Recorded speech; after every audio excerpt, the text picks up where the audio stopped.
sheekayar baan idin dul marayaa gabayada markii la yiraahdo badana rag baa madaxeena ku soo wada dhacaya dumar madaxeena kuma soo dhacayo badankiin inta ka ahayn dhowr qofood oo hadda goobta iiga muuqata oo ogahay inuu madaxooda ku soo dhacayo laakiin majority ka ka hadlaya halka inta badan markii gabay la yiraahdo nimankiiba madaxeena ku soo wada dhacaya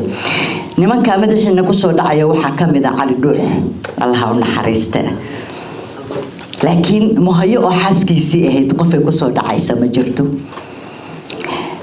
muhayo Cali Dhuux gabayada ku wada hadli jireen waa mar laakiin waxaan rabaa inaan la wadaago maansay yaro gaaban gabay yaro gaaban oo habeen cuntada u sameysay miro u sameysay waqtiga maanta casriga aan noolnahay furugtiga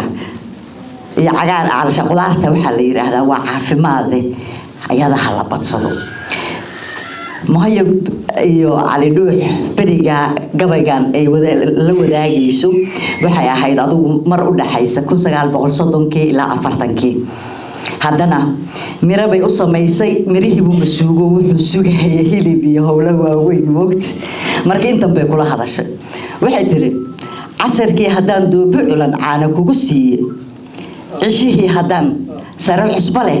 kugu cashaysiiyay waa caafimaad raga haddaan cagaha kuu duugay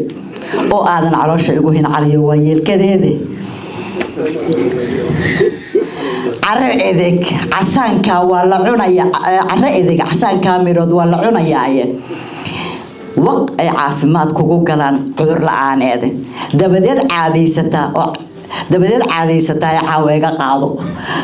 doonta joojibay maaragtay maanta si caafimaad ay ku noqoto aad bari adiga soo doonte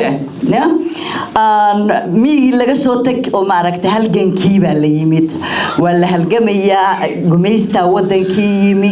gumaystii baa la rabaa in la iska kiciyo rag iyo dumar looma kala harin raguna abidkoodba intii aan gabadha ka soo sheegay ayaguna gaashaankay ahaayeen geela ma ahane hawshooda kala gaashaankay ahaayeen bahalka iyo colaadda reerkeena ka ilaaliyaan marka xoogii bay ahaayeen marka hadda xoogoodii baa loo degtay gumaysta yimid waa in wax la iska celiyo dumarkina kamay harin oo maaragta ayagina hadda dhaqaala la rabaaho meeshina dawladda ma jirin dhaqaal meel ka soo baxayna ma jirin marka waxay ahayd badahaas iyo meelaha la aaday dahabkii ka yimid iyo gabdhaha dahabkii hore loo siiyay inay dib u gadaan iyo wixii ay falkinayeen farsamadii gacanta ah suuqa inay geeyaan maaragtay codkoodii ay ku daraan oo ay xarbiyaan oo ina ragga waa dhinac taagnaayeen marna kamay harin marka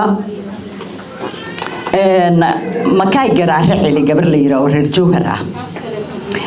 ayaa mudaharaad baa beledweyne loo tagay ayadoo beledweyne loo tagay mudaharaadkii waxay maqashay dadkii oo gabadhan waa ayo sababtoo magaalo cusub la yimid waqti magaalada marka laga aqoon waa la isweydiinayaa markaas intay masraxa kortay waxay tiri magacay makay waaye minankayga moyka waaye